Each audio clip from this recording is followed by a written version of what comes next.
The desert sun blazed mercilessly overhead as Staff Sergeant Maria Santos adjusted her tactical vest for the 100th time that morning. The fabric clung to her back, soaked with sweat despite the early hour. She had been in Afghanistan for 8 months now, but the heat still felt like walking into an oven every single day. Maria checked her watch and looked toward the command tent where Lieutenant Colonel James Mitchell was briefing the squad leaders. She could see his tall figure through the canvas walls, his voice carrying authority even when muffled.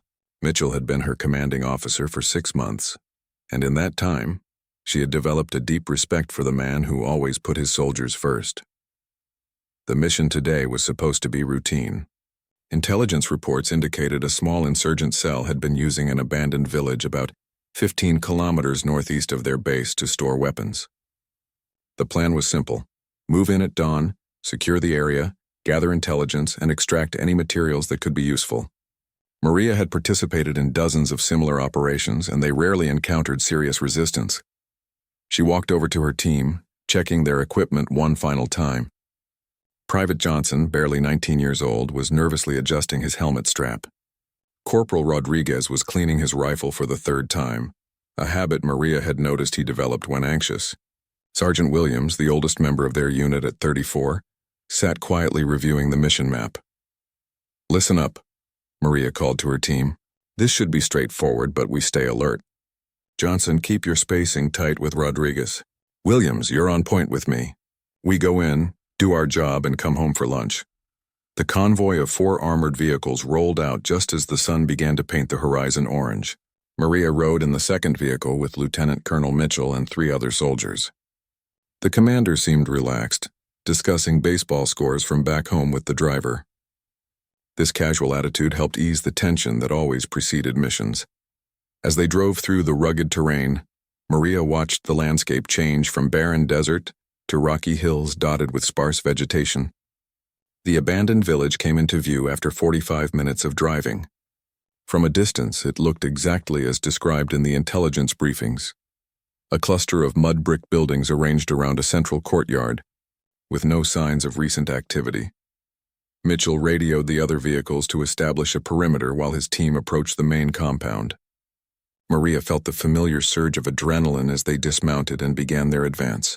The silence was almost complete except for the crunch of their boots on gravel and the distant sound of wind through the empty buildings. The first 3 buildings they searched revealed nothing unusual. Old furniture covered in dust, some scattered personal belongings left behind by families who had fled years earlier, but no weapons cache. Maria began to wonder if their intelligence had been wrong, which happened more often than anyone cared to admit. It was Corporal Rodriguez who first noticed something odd about the 4th building. The dust patterns around the doorway suggested recent foot traffic, and there were fresh tire tracks in the dirt nearby. Maria signaled to Mitchell, who approached to examine the evidence himself. "Looks like someone was here recently," the commander whispered, his casual demeanor replaced by focused alertness. "Could be locals scavenging, but we treat it as hostile until we know otherwise." They approached the building methodically, using hand signals to coordinate their movements. Williams positioned himself to cover the rear exit, while Johnson and Rodriguez flanked the main entrance. Maria and Mitchell prepared to clear the interior room by room. The first room appeared empty, but Maria noticed something that made her pause. There were small piles of fresh cigarette ash near one window, and the smell of tobacco still lingered faintly in the air. Someone had been smoking here very recently, possibly within the last hour. They moved deeper into the building, checking each room carefully. In what appeared to have been a kitchen, they found clear evidence of recent occupation. Empty food containers, a small camping stove that was still warm to the touch, and several blankets arranged as sleeping areas. Mitchell was examining some papers scattered on a table when Maria heard it. The faint sound of voices speaking in a language she didn't recognize, but the tone was urgent, almost frantic. The sounds were coming from somewhere below them, suggesting the building had a basement or underground storage area. She caught Mitchell's attention and pointed downward, holding up 3 fingers to indicate she estimated 3 voices. He nodded and began moving toward what appeared to be a trap door, partially hidden under a large carpet in the corner of the room. As they approached the trap door, Maria's training kicked in automatically. She checked her weapon, ensured her radio was functioning, and mentally reviewed their extraction route. Something about this situation felt different from their usual operations. The voices below had grown quieter, almost as if whoever was down there had realized they were no longer alone. Mitchell positioned himself on one side of the trap door while Maria took the other. Williams appeared in the doorway, having left Johnson and Rodriguez to maintain their positions outside. The commander held up his hand, indicating they should wait and listen. For several long minutes they remained motionless, straining to hear any sounds from below. The voices had stopped completely, but Maria could swear she heard the subtle sounds of movement, fabric rustling, perhaps someone shifting position quietly. Mitchell made the decision to proceed. He slowly lifted the edge of the trapdoor, revealing a wooden ladder descending into darkness. The smell that emerged was a mixture of unwashed bodies, cigarette smoke, and something else Maria couldn't identify but found deeply unsettling. The commander gestured for Maria to cover him as he began his descent.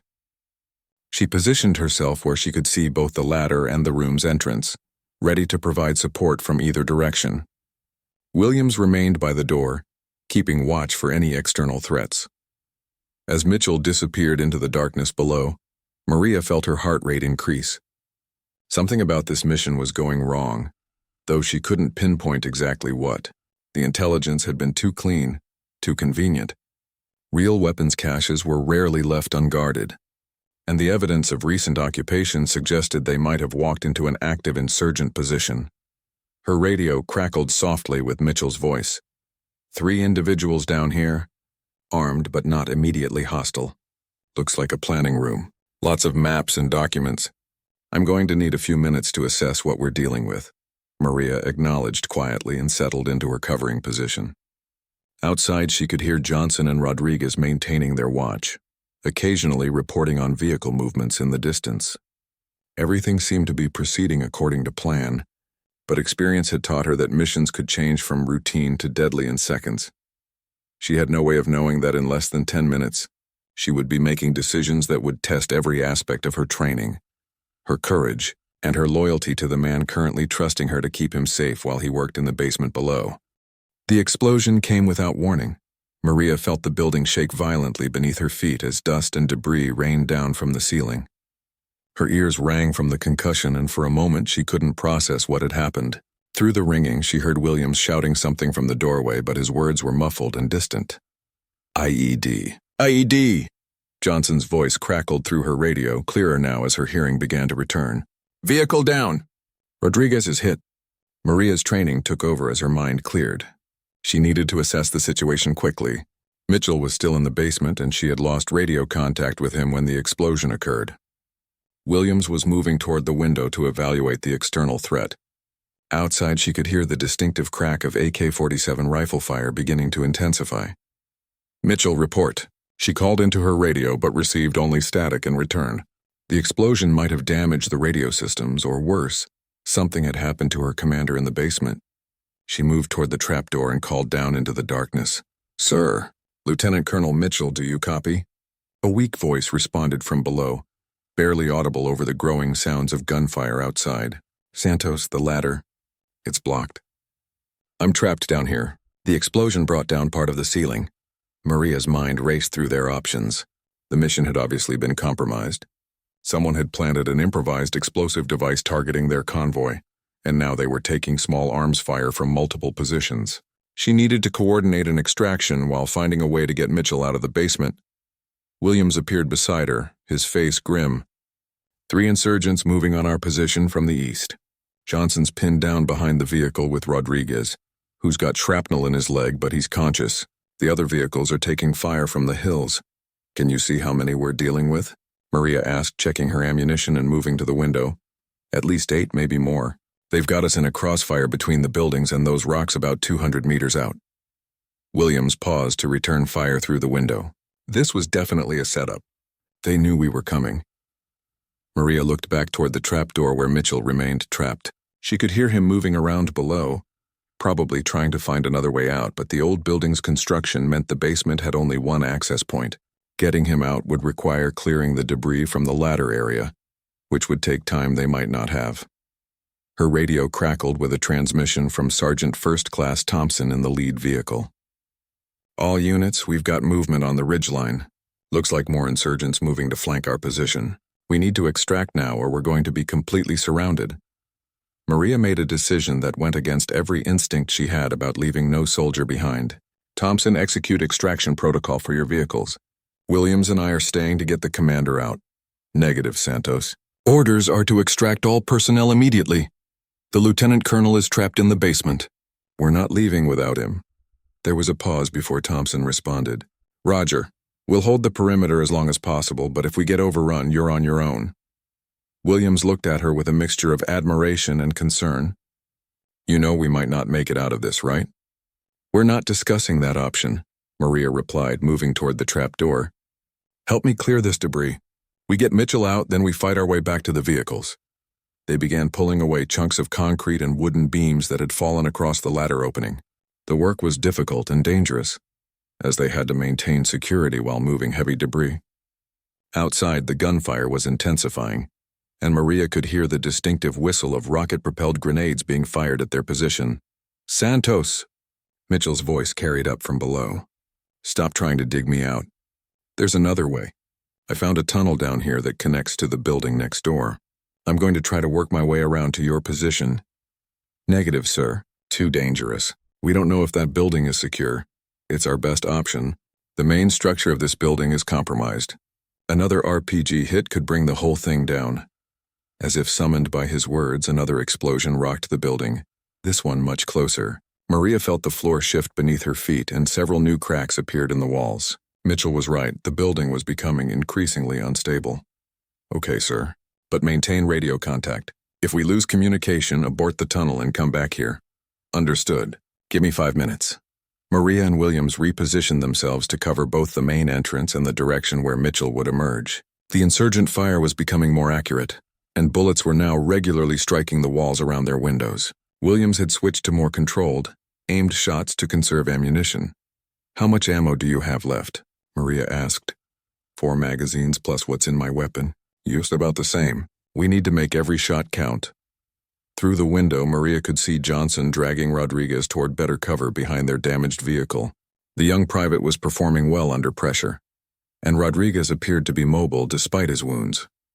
The other vehicles were slowly pulling back toward the extraction point, laying down covering fire as they moved. Her radio crackled with Mitchell's voice, but the transmission was broken and difficult to understand. "Santos, tunnel, blocked. Going to try alternate route. Sir, repeat your last transmission." "You're breaking up." Static was her only response.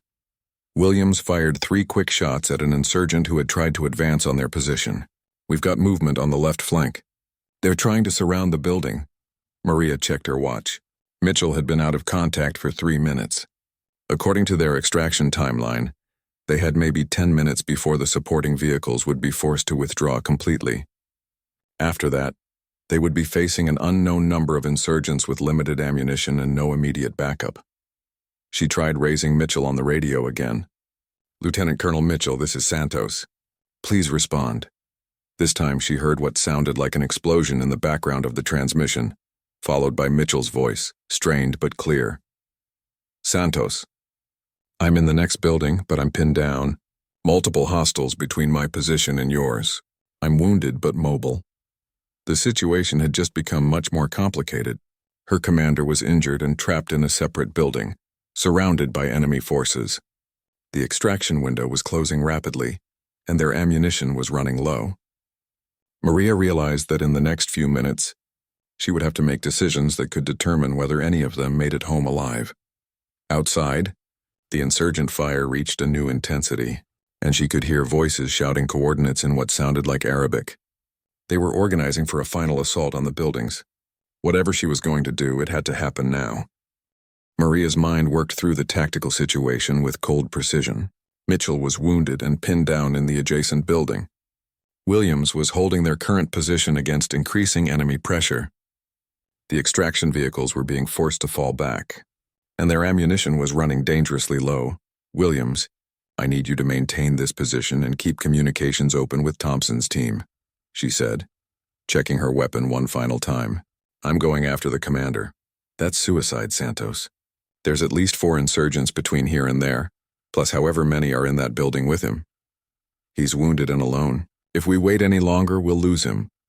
Maria moved toward the rear window of the building, which offered the best approach to Mitchell's position. Give me covering fire when I move, then focus on holding this building until I get back. Williams grabbed her arm. Maria, listen to me. You're talking about a one-person assault against unknown numbers of enemy combatants. The smart play is to call in air support and wait for backup.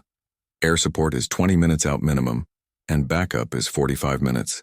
Mitchell doesn't have that long. She pulled free from his grip. This is happening, Sergeant. I need you to trust me and provide that covering fire.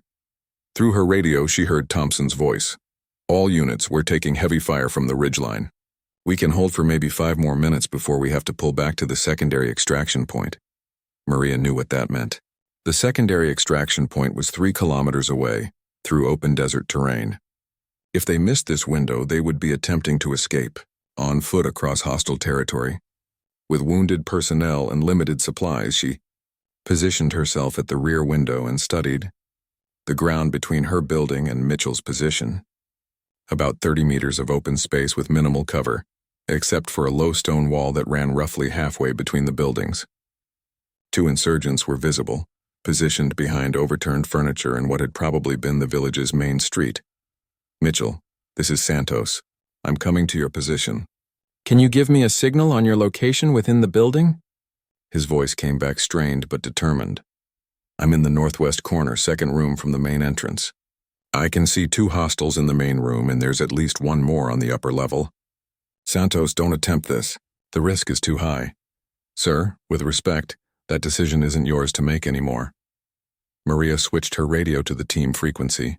Williams, on my mark, put everything you have on those 2 positions in the street. Johnson, if you can see the upper level of the target building, I need suppressing fire on those windows. She took 3 deep breaths, visualizing her route across the open ground. The stone wall would provide cover for about half the distance, but after that, she would be completely exposed for the final 15 meters. Speed and surprise were her only advantages. Execute, she called, and immediately launched herself through the window. Williams opened fire with controlled bursts, forcing the 2 insurgents in the street to take cover. Johnson's rifle cracked repeatedly from his position near the damaged vehicle, sending rounds through the upper windows of Mitchell's building. Maria sprinted across the open ground, staying low and zigzagging to make herself a harder target. Bullets kicked up dust around her feet as she reached the stone wall. She paused only long enough to catch her breath and assess the remaining distance. Through the gunfire, she could hear angry shouting. From inside the target building, the insurgents had realized what was happening and were repositioning to counter her assault. The final dash to the building was the longest 15 meters of her life. She could feel the air displacement as bullets passed close to her body, and chips of stone exploded from the wall beside her as she reached the entrance. Without hesitation, she kicked open the door and rolled inside, immediately taking cover behind an overturned table. The interior of the building was dimly lit and filled with smoke from a small fire that had apparently started during the fighting. She could see 1 insurgent positioned behind a pile of furniture about 10 meters away, concentrating his fire toward the rear of the building where Mitchell was located. Another fighter was moving up a set of stairs to her left, probably responding to the threat she now represented. Maria's military training had emphasized the importance of immediate, aggressive action when entering a hostile environment. Hesitation could be fatal when facing multiple enemies in close quarters. She identified her targets, planned her movements, and acted without pause. The insurgent behind the furniture became her first priority. She fired 2 controlled shots that forced him to duck, then moved quickly to a new position before he could return fire. The angle of her new location gave her a clear view of his position, and her next 3 shots found their target. The fighter on the stairs had heard the gunfire below and was now moving back down to investigate. Maria positioned herself where she could see both the stairway and the rear of the building where Mitchell was located. She called out quietly, "Colonel Mitchell, I'm in the main room. What's your status?" 2 insurgents down back here, but I'm low on ammunition. There's still at least 1 more on the upper level. As if responding to their conversation, automatic weapons fire erupted from above, sending bullets through the wooden floor around Maria's position. She rolled away from the impact area and took cover behind a heavy wooden beam that appeared to be part of the building's main support structure. The insurgent upstairs was firing randomly through the floor, hoping to hit one of them through blind luck. It was an ineffective tactic that primarily served to waste ammunition, but it kept both Maria and Mitchell pinned in their respective positions. Maria studied the layout of the room and noticed a set of narrow stairs on the far side that probably led to the same upper level. If she could reach those stairs, she might be able to flank the remaining insurgent and end the fight quickly. She waited for a lull in the firing from above, then sprinted across the room toward the alternate stairway. Halfway across, she heard Mitchell's voice shouting a warning. "Santos! Behind you!" She spun around to see another insurgent emerging from what must have been a concealed position near the main entrance. He was raising his rifle toward her when Williams's voice crackled through her radio. "Hostile down." I had a shot through the doorway. The sniper shot from Williams had eliminated the immediate threat, but Maria could still hear movement on the upper level. She reached the stairs and began climbing carefully, using hand signals to communicate with Mitchell about the remaining enemy's position. At the top of the stairs, she found herself in a narrow hallway with 3 rooms. The insurgent was in the middle room, still firing sporadically through the floor. Maria could see his muzzle flashes through the doorway and hear him muttering what sounded like prayers or curses in Arabic. She approached the room systematically, checking each corner and shadow before advancing. When she reached the doorway, she could see the insurgent's back as he concentrated on firing downward. He was completely focused on his targets below and unaware of her presence behind him. Military rules of engagement were clear about such situations, but Maria hesitated for just a moment. The man before her was probably young, possibly fighting for reasons he believed were just, and he was about to die because he had made the mistake of threatening her commander and her team. The hesitation lasted only a second before her training reasserted itself. This was war, and the man in front of her would kill Mitchell and Williams without hesitation if given the opportunity. She fired twice, and the threat was eliminated. The building fell silent except for the sounds of distant gunfire from the ongoing battle outside. "Mitchell!" Maria called down as she cleared the remaining rooms on the upper level. "Building secure. What's your condition?" "Shrapnel in my left shoulder and leg, but I'm mobile," came the reply from below. "Outstanding work, Santos. Now we need to get out of here before more of them show up." Maria quickly descended the stairs and found Mitchell in the rear room, applying field dressings to his wounds. Blood stained his uniform, but he was alert and moving under his own power. She could see pain in his eyes, but his voice remained steady and professional. "How bad is it, sir?" she asked, helping him adjust the bandage on his shoulder. "I'll live, but I'm going to need support getting back to the extraction point." Mitchell checked his rifle and grimaced. "I'm down to my last magazine." "What's your ammunition status?" "2 full magazines plus what's loaded." Maria helped him to his feet, noting that he favored his injured leg. "Williams is holding our original position, but the insurgents are regrouping for another assault. Thompson's team can hold the perimeter for maybe 2 more minutes." They moved toward the front of the building, where Mitchell paused to examine the tactical situation through a window. The insurgent forces had indeed reorganized, and were now concentrating their fire on Williams's position. Maria could see muzzle flashes from at least 6 different locations, all focused on the building where Williams was trapped. "They're going to overrun him," Mitchell observed. "We need to create a diversion to draw their attention away from that building." Maria looked at her wounded commander and made a decision that would define the rest of the mission. "Sir, with respect, you're in no condition for another firefight.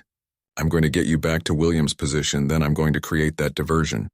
"Negative, Santos. We stick together and fight our way out as a team. Colonel, you can barely walk, and we're outnumbered at least 3-1. The only way this works is if I can draw them away from Williams long enough for you two to reach the extraction point." Mitchell's expression showed he understood the tactical reality, even if he didn't like it. "What do you have in mind?" Maria pointed toward a small outbuilding about 50 meters away, positioned where it would give her a clear field of fire toward the insurgent positions. "I establish a firing position there and engage multiple targets. They'll think it's a flanking maneuver and shift resources to counter me. That gives you and Williams a window to move. That's a suicide mission, Sergeant. Once they realize it's just one person, they'll overwhelm your position in minutes. Maybe, but it's our best option for getting you out alive." Maria checked her weapon and equipment one final time. "Besides, I'm not planning to stay there very long. Once you're clear, I'll find another route to the extraction point. Before Mitchell could protest further, her radio crackled with Williams's voice. Santos, Mitchell, whatever you're planning, do it now. I've got insurgents moving to flank my position from both sides. I can hold maybe another minute. Maria looked at Mitchell. Sir, this is happening. I need you to trust my judgment and follow my lead. Mitchell nodded reluctantly. Okay, but we modify the plan. I'm not leaving you to face this alone. Once I get Williams and we reach relative safety, we're coming back for you. Understood, sir. Maria moved toward the rear exit of the building. Give me 30 seconds to get into position, then start moving toward Williams. I'll draw their fire as soon as you're committed. She slipped out the back door and began working her way toward the outbuilding, using available cover to mask her movement. The structure she had chosen was probably an old storage shed, built from the same mud brick as the other buildings but smaller and more isolated. As she moved, Maria could hear the intensity of gunfire increasing around Williams' position. The insurgents were definitely preparing for a final assault, which meant her timing had to be perfect. Too early and they might not take the bait. Too late, and Williams would be overrun before she could help. She reached the outbuilding and quickly assessed its defensive potential. The walls were thick enough to stop small arms fire, and there were 2 windows that gave her excellent fields of fire toward the main insurgent positions. More importantly, the building's location would force the insurgents to expose themselves if they wanted to. Assault her position. Maria positioned herself at the window facing the largest concentration of enemy fighters and waited for Mitchell's signal. Through her scope, she could see at least 4 insurgents moving toward Williams's building, plus 3 more providing covering fire from concealed positions. Her radio crackled softly. Santos, we're moving. Execute your diversion. Maria immediately opened fire on the most exposed insurgent position, placing rapid, accurate shots that forced the fighters to take cover. As she had hoped, the sudden assault from an unexpected direction caused confusion and drew immediate attention to her location. She shifted to the second window and engaged targets on the opposite side, creating the impression of multiple shooters coordinating an attack. The insurgents began shouting instructions to each other, and she could see several fighters repositioning to counter what they probably thought was a larger assault force. Through the chaos, she caught glimpses of Mitchell and Williams moving between buildings, working their way toward the extraction point. Mitchell was moving slower than normal due to his injuries, but Williams was providing excellent support, helping his commander while maintaining security. Maria continued engaging targets from both windows, changing positions frequently to avoid return fire. The insurgents were becoming more organized in their response, and she could see them beginning to maneuver toward her building. Her diversion was working, but she was about to face the consequences of her success. Bullets began striking the walls around her position with increasing frequency. The insurgents had identified her location and were concentrating their fire on the small building. She could hear them shouting coordinates and organizing what sounded like an assault on her position. Her radio crackled with Thompson's voice from the extraction point. All units, we have visual on Mitchell and Williams approaching the perimeter. They're about 2 minutes out. Santos, what's your status? I'm engaged with multiple hostiles but holding position, she replied while reloading her weapon. Continue extraction procedures for the wounded. Negative, we're not leaving without you. Maria could see movement around her building as the insurgents prepared to assault her position. She had maybe 30 seconds before they would rush the building from multiple directions. Her ammunition was running low, and her position was about to be overrun. But Mitchell and Williams were almost safe, and Rodriguez was getting the medical attention he needed. The mission could still be a success, even if she didn't make it to the extraction point. She prepared for the final phase of the fight, knowing that the next few minutes would determine whether her sacrifice had been worthwhile. Maria counted at least 7 insurgents positioning themselves around her building, preparing for a coordinated assault. She had 1 full magazine remaining plus 8 rounds in her current weapon. Against 7 attackers, those numbers meant she would need to make every shot count and find a way to even the odds quickly. The building she had chosen for her defensive position had 2 significant advantages: thick walls that could stop rifle rounds and only 2 practical entry points.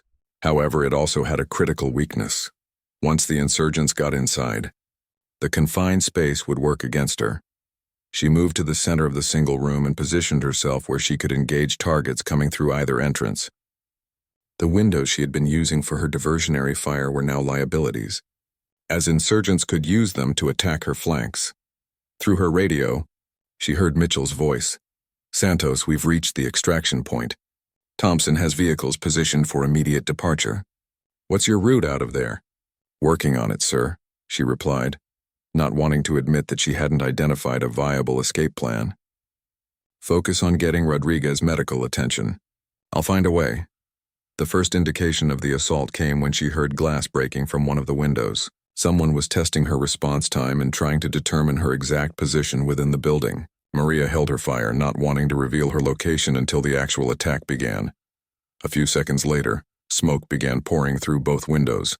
The insurgents were using some kind of improvised smoke grenade to obscure their assault. Maria realized this was more sophisticated than the random attacks they had been facing. Someone with military training was coordinating this operation.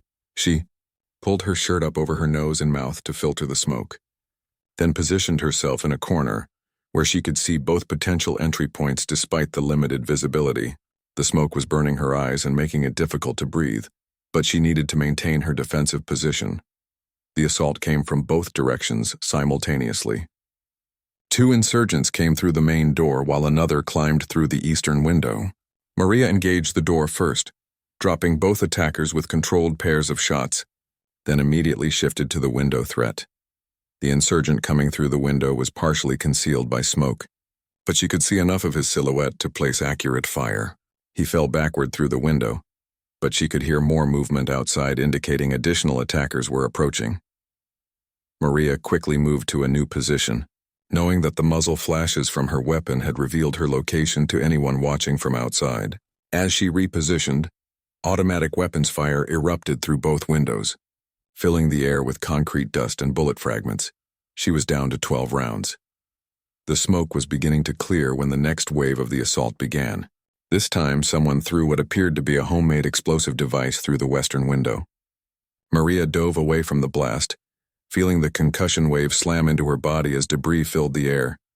Her ears were ringing again, and she could taste blood in her mouth, but she was still functional. The explosion had created a large hole in the wall that would allow easier access for the attackers, significantly complicating her defensive situation. Two more insurgents rushed through the new opening while another came through the main door. Maria engaged the closest threat first, using her remaining ammunition with desperate precision. She dropped two of the attackers, but the third managed to get inside her defensive perimeter. The insurgent was raising his rifle toward her when she heard the distinctive crack of Mitchell's M4 rifle from outside the building. The attacker spun and fell, blood spreading across his chest. Through the damaged wall, she could see Mitchell positioned behind cover about 30 meters away, despite his injuries. "Mitchell, what are you doing here?" she called through her radio. "You're supposed to be at the extraction point." "Did you really think I was going to leave you?" His voice came back. "Williams is coordinating the evacuation. I came back for my sergeant." Maria heard movement outside, indicating more insurgents were approaching their position. Mitchell's intervention had saved her life, but now they were both trapped in a deteriorating tactical situation. She checked her ammunition. 4 rounds left in her weapon, no additional magazines. "Sir, I'm almost out of ammo," she reported. "What's your status?" "Half a magazine, plus I'm carrying your spare magazines from the vehicle," Mitchell replied. "Can you reach the window on the north side?" "I can provide covering fire." Maria assessed the distance to the window Mitchell had indicated. It was about 4 meters away across open ground that would be covered by insurgent fire from multiple angles. But staying in her current position meant certain death when they ran out of ammunition. "On your mark." "Sir," she called back. Mitchell's rifle opened up with rapid, accurate fire, forcing the remaining insurgents to take cover. Maria sprinted across the room and dove through the window, landing hard on the rocky ground outside. Mitchell was immediately beside her, helping her to her feet while maintaining security. "Can you run?" he asked, wincing from his own injuries. "Better than you can," Maria replied, noting that blood had soaked through the bandage on his leg. "Lean on me, sir. We're getting out of here together." They began moving toward the extraction point, using available cover to mask their movement. Behind them, Maria could hear the insurgents regrouping and beginning pursuit. The remaining distance to safety was about 400 meters across terrain that offered limited concealment. Mitchell was slowing them down significantly due to his injuries, but Maria refused to consider leaving him behind. She helped support his weight while scanning for threats and planning their route to the vehicles. "Santos," Mitchell said as they paused behind a low wall to catch their breath. "Take my weapon and ammunition. You've got a better chance of making it out alone." "Sir, we've had this conversation already. We're leaving together or not at all." Maria took Mitchell's M4 rifle and the spare magazines, noting that the weapon was familiar and well-maintained. She had trained extensively with the same model, and knew she could use it effectively. More importantly, Mitchell's rifle had better optics than her standard weapon, which would be crucial for the long-range shots they might need to make. "Besides," she added while checking the rifle's condition, "you still owe me that beer you promised when we get back to base." Despite their situation, Mitchell managed a weak smile. "Fair enough, Sergeant. But if we're doing this, we do it smart. Those insurgents will be following our trail, and they know this terrain better than we do." Maria helped Mitchell to his feet, and they resumed their movement toward the extraction point. She could see dust clouds in the distance indicating vehicle movement, hopefully Thompson's team maintaining their position despite the extended timeline. As they moved, Maria kept the captured M4 ready while supporting Mitchell's weight. The weapon felt different from her usual rifle, slightly heavier with a different balance point. But the fundamentals were the same. She had fired thousands of rounds through similar weapons during training and combat operations. They had covered about half the distance when Maria spotted movement on their flanks. At least 3 insurgents were attempting to circle around and cut off their route to the extraction point. She could see them moving between rock formations about 200 meters away, trying to stay concealed while positioning themselves for an ambush. "Contact left," she reported quietly to Mitchell. 3 hostiles attempting to flank our position." Mitchell adjusted their route slightly to maintain distance from the threat while continuing towards safety. "Can you engage them from here?" Maria assessed the range and wind conditions. The shots would be challenging, about 250 meters across uneven terrain with targets that were partially concealed and moving unpredictably. But with Mitchell's superior optics and her training, they were definitely possible. "Give me 30 seconds to set up a shooting position," she said, helping Mitchell into cover behind a large boulder. "I can take at least 2 of them before they realize what's happening." She positioned herself where the boulder provided stable support for the rifle while giving her clear lines of sight to the insurgent positions. Through the scope, she could see the fighters moving with tactical awareness, using cover effectively and maintaining communication with each other. Maria controlled her breathing and settled into her shooting stance. The first target was a man carrying what appeared to be a rocket-propelled grenade launcher, definitely the highest priority threat. She tracked his movement pattern, waited for him to expose himself while crossing between cover positions, and fired. The shot struck center mass, dropping the insurgent immediately. The second target reacted by diving for cover, but Maria had anticipated his movement and placed her second shot where he would be, not where he had been. 2 down. The third insurgent realized he was being engaged by a sniper and began moving erratically, making himself a much more difficult target. Maria waited patiently, knowing that eventually he would have to expose himself to either retreat or advance on their position. When he finally broke cover to retreat toward the main insurgent force, Maria was ready. Her third shot ended the flanking attempt and bought them additional time to reach the extraction point. "Outstanding shooting," Mitchell observed as they resumed their movement. "Where did you learn to shoot like that?" "Growing up in rural Texas, sir, my father took me hunting every weekend from the time I was 8 years old." Maria kept scanning for additional threats while helping Mitchell maintain their pace. "He always said that if you're going to carry a rifle, you better know how to use it properly." They could now see the extraction vehicles clearly, positioned in a defensive formation about 100 meters ahead. Thompson's voice came through the radio. "Mitchell, Santos, we have visual on your position. 2 vehicles ready for immediate departure. Medical personnel standing by for the wounded." Maria felt a surge of relief, but she knew they weren't safe yet. The most dangerous part of any extraction was often the final approach, when exhausted soldiers might let their guard down just before reaching safety. As if summoned by her caution, automatic weapons fire erupted from their rear. The main insurgent force had caught up, and was making a final attempt to prevent their escape. Bullets kicked up dust around their feet as Maria helped Mitchell cover the last 50 meters to the vehicles. "Get him in the vehicle," Maria shouted to the medics who ran forward to assist Mitchell. "I'll provide rear security." She turned to face the pursuing insurgents with Mitchell's M4, determined to hold them off until the vehicles could depart safely. This was the moment she had been preparing for throughout her entire military career. The moment when everything she had learned about courage, marksmanship, and protecting her fellow soldiers would be put to the ultimate test. Maria positioned herself between the extraction vehicles and the approaching insurgent force, using Mitchell's M4 to lay down accurate suppressing fire. Through the rifle's scope, she could count at least 6 fighters advancing across the open ground, using whatever cover they could find among the scattered rocks and sparse vegetation. The medics had gotten Mitchell into the lead vehicle and were working on his wounds while Thompson coordinated the defensive perimeter. Williams had taken position behind the second vehicle and was engaging targets on the left flank, while Johnson was providing security for Rodriguez, who was conscious but still dealing with his shrapnel wounds. "Santos, we need to move now," Thompson called over the sound of gunfire. "More insurgents are moving in from the ridgeline. We're about to be outnumbered 5-1.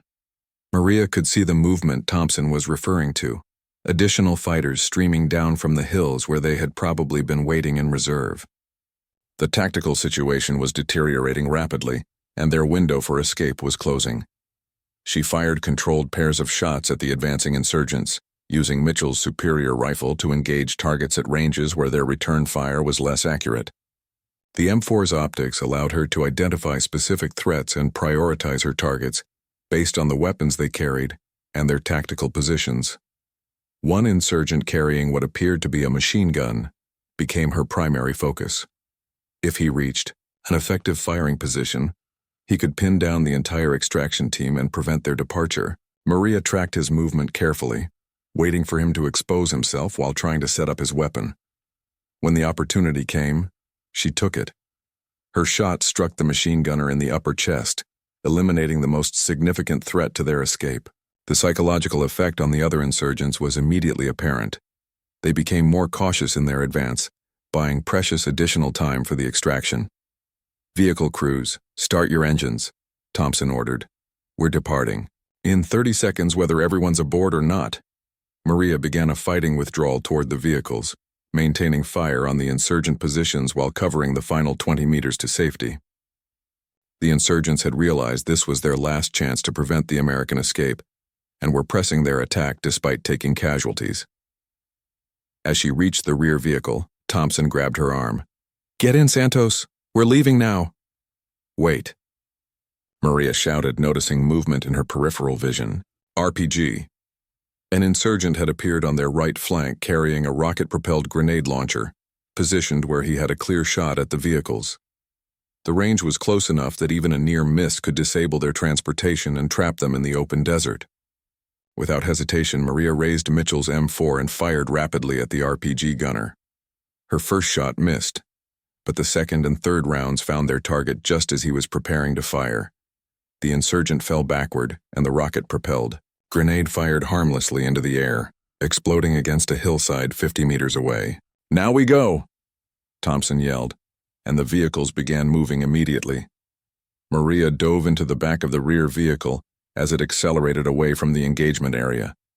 Through the dust cloud raised by their departure, she could see the remaining insurgents continuing to fire, but their shots were falling well short of the rapidly moving vehicles. Inside the vehicle, Williams was monitoring the radio communications while providing medical assistance to Rodriguez. Johnson was maintaining rear security, watching for any pursuit vehicles or additional threats. The atmosphere was tense, but relieved. They had all made it out alive. "Santos," Mitchell's voice came through the radio from the lead vehicle. "Outstanding work back there. That RPG shot saved all our lives." "Just doing my job, sir," Maria replied, though she was beginning to feel the emotional impact of everything that had happened. The adrenaline that had sustained her through the firefights was starting to wear off, leaving her shaky and exhausted. Thompson's voice came through the communication system.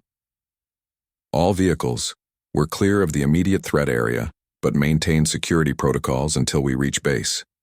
Medical team at base has been notified of our wounded and estimated time of arrival." Maria looked down at Mitchell's M4 rifle, which she was still holding. The weapon had served her well during the final phase of their escape, but it represented something more significant than just another piece of military equipment.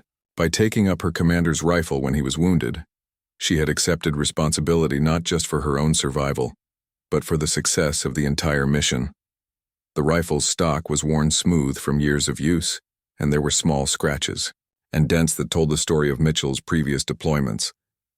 She could see his initials carved discreetly near the trigger guard, along with what appeared to be coordinates, probably from a significant engagement in his past. As they drove through the desert toward their base, Maria reflected on the decisions she had made during the mission. Every choice had involved significant risk, from her initial decision to go after Mitchell in the trapped building to her final stand at the extraction point. But each decision had also been guided by clear principles: protect her fellow soldiers, complete the mission, and never leave anyone behind. Williams noticed her examining the rifle. "You handled that weapon like you'd been carrying it for years," he observed. "Mitchell's going to want it back, but I think he'll remember this mission every time he picks it up." "We all will," Maria replied. "This wasn't exactly the routine intelligence gathering operation we were briefed for." Johnson looked up from his security watch. "Santos, I've been in the Army for 3 years, and I've never seen anything like what you did back there. Going into that building alone, holding off those insurgents, making those long-range shots with the commander's rifle. That was like something out of a movie." Maria appreciated the sentiment, but she knew the reality was more complex than Johnson's description suggested. She had been terrified during most of the engagement, making decisions based on training and instinct rather than heroic inspiration. The successful outcome had as much to do with luck and the skills of her entire team as it did with her individual actions. "It wasn't just me," she said. "Williams held that building against multiple attackers. Mitchell provided crucial intelligence and fire support despite his injuries. You and Rodriguez maintained the perimeter under fire, and Thompson's team executed a perfect extraction under pressure. This was a team effort. Through the vehicle's radio, they heard the welcome sound of their base's communication center. Convoy Alpha, this is base control. We have visual on your approach. Medical team is standing by, and debriefing is scheduled for 1400 hours. Welcome home." As their base came into view, Maria began to process the full significance of what they had accomplished. They had walked into an ambush, fought their way out against superior numbers, and brought everyone home alive. Mitchell would recover from his wounds. Rodriguez's injuries were not life-threatening, and the intelligence they had gathered would probably prevent future attacks against coalition forces. But more than the tactical success, something had changed in her understanding of leadership and responsibility. When Mitchell was trapped and wounded, she had stepped into a role that went beyond her rank and official duties. She had made command, decisions, accepted life or death responsibility for her fellow soldiers, and proven that leadership could emerge from any level of the military hierarchy when circumstances demanded it. 3 days after the mission, Maria sat in the base's small recreation area, writing a letter to her family back in Texas. The words came slowly as she tried to explain experiences that seemed impossible to convey to people who had never been in combat. How could she describe the weight of Mitchell's M4 rifle in her hands, or the split-second decisions that had determined whether her team lived or died? Mitchell approached her table, walking with a slight limp but otherwise appearing fully recovered. His left arm was still in a sling, but the doctors had cleared him for light duty and he was expected to make a complete recovery within 6 weeks. "Mind if I join you, Sergeant?" he asked, settling into the chair across from her. "Of course, sir. How are you feeling?" "Better every day, thanks to you." Mitchell paused, seeming to choose his words carefully. "I've been thinking about what happened out there and I wanted to discuss something with you." Maria set down her pen and gave him her full attention. "Yes, sir? I've been in the Army for 15 years and I've served with some exceptional soldiers, but what you did during that mission went beyond exceptional. When I was trapped in that basement, when the building was taking fire, when we were outnumbered and running low on ammunition, You made decisions that saved lives and completed our mission. Mitchell reached into his pocket and pulled out a small wooden box. I've recommended you for the Silver Star, and I wanted to give you this personally. Inside the box was a military commendation medal, along with an official citation signed by their commanding general. Maria read the citation with growing amazement. For gallantry in action against an armed enemy, while serving as a squad leader during a combat operation in Afghanistan. Sergeant Santos displayed exceptional courage and tactical expertise when she single-handedly assaulted an enemy-held building to rescue her wounded commander, then provided covering fire that enabled the successful extraction of her entire team. Sir, I don't know what to say, Maria managed. I was just doing my job. No, Santos. What you did was far beyond the call of duty. Mitchell's expression became serious. But I also wanted to talk to you about something else. Command has offered you a position with special operations. They're looking for soldiers with your combination of tactical skills, decision-making ability, and leadership potential. Maria felt a mixture of pride and uncertainty. Special operations represented the pinnacle of military service, but it would also mean longer deployments, more dangerous missions, and even greater responsibility. What would that involve, sir? Advanced training, specialized missions, and the opportunity to work with the best soldiers in the military. It would also mean promotion opportunities and the chance to develop leadership skills that would serve you well whether you stay in the Army or transition to civilian life. She thought about the moment when she had taken Mitchell's M4 rifle and made the decision to stand and fight at the extraction point. That rifle had become a symbol of responsibility, leadership, and the trust that soldiers place in each other during combat. The weight of that responsibility had been both terrifying and empowering. Can I have some time to think about it, sir? Of course. Take all the time you need. Mitchell stood to leave, then turned back. But Santos, whatever you decide, remember that you've already proven you have what it takes to lead soldiers in the most difficult circumstances. That's not a skill you can teach in a classroom. After Mitchell left, Maria returned to her letter, but her thoughts kept drifting to the future. The mission had changed her perspective on her own capabilities and her role in the military. Before that day, she had seen herself as a competent soldier who followed orders and supported her team. Now she understood that leadership could emerge from any rank when circumstances demanded it. Williams appeared at her table, carrying 2 cups of coffee. Thought you might need some caffeine, he said, settling into Mitchell's vacant chair. I heard about the special operations offer. You going to take it? I'm not sure yet. It's a big decision. Maria accepted the coffee gratefully. What do you think? I think you'd be crazy not to take it. After what I saw you do with that M4, taking on multiple insurgents and making those long-range shots under pressure, you're exactly the kind of soldier they need. Maria smiled at the memory. Mitchell's rifle had felt different in her hands, not just because of its superior optics and familiar weight, but because of what it represented. When she picked up that weapon, she wasn't just Maria Santos anymore. She was carrying the responsibility for her entire team's survival. The thing is, she said, I never thought of myself as leadership material before this mission. I was always the one following orders, supporting the team, staying in my lane. Maybe that's exactly why you'd be good at it, Williams replied. You understand what it's like to be the soldier receiving orders, so you'll know how to give orders that make sense. Plus, you've proven you can make life or death decisions under pressure.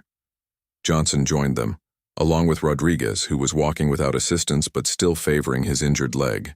The 4 soldiers sat together in comfortable silence for a few minutes, each processing their shared experience in their own way. You know what I keep thinking about? Johnson said eventually. When Santos picked up the colonel's rifle and started making those impossible shots, it was like watching someone transform into a completely different person. Not different, Rodriguez corrected, just more herself than she'd ever been before. Like the rifle unlocked something that was already there. Maria realized that Rodriguez had identified something important. The rifle hadn't changed her. It had simply provided the tools she needed to express capabilities she hadn't known she possessed. The weapon had been perfectly maintained, expertly zeroed and equipped with superior optics, but ultimately it was only as effective as the person wielding it. That evening, Maria made her decision. She found Mitchell in his office working on mission reports despite his injuries. Sir, I've decided to accept the special operations position, she said, but I have one request. What's that, Sergeant? I'd like to continue carrying an M4 rifle. It seems to suit me. Mitchell smiled broadly. I think that can be arranged. In fact, I was hoping you'd say that. He opened his desk drawer and pulled out a familiar weapon, his own M4, the same rifle Maria had used during their extraction. I've already arranged for this to be officially transferred to you, he said. It's been my companion through 3 deployments, and I can't think of anyone who would honor its legacy better than you. Maria accepted the rifle with reverence, feeling its familiar weight and noting the small personal touches that made it unique. Mitchell's initials were still carved near the trigger guard, but there was now space for her own story to be added to the weapon's history. Thank you, sir. I'll take good care of it. I know you will. And Santos, when you're leading your own team someday, remember that the most important weapon a leader carries isn't made of metal and plastic. It's the trust and confidence of the soldiers who follow you into battle. As Maria left Mitchell's office, carrying the rifle that had become a symbol of her transformation from follower to leader, she understood that her military career was entering a new phase.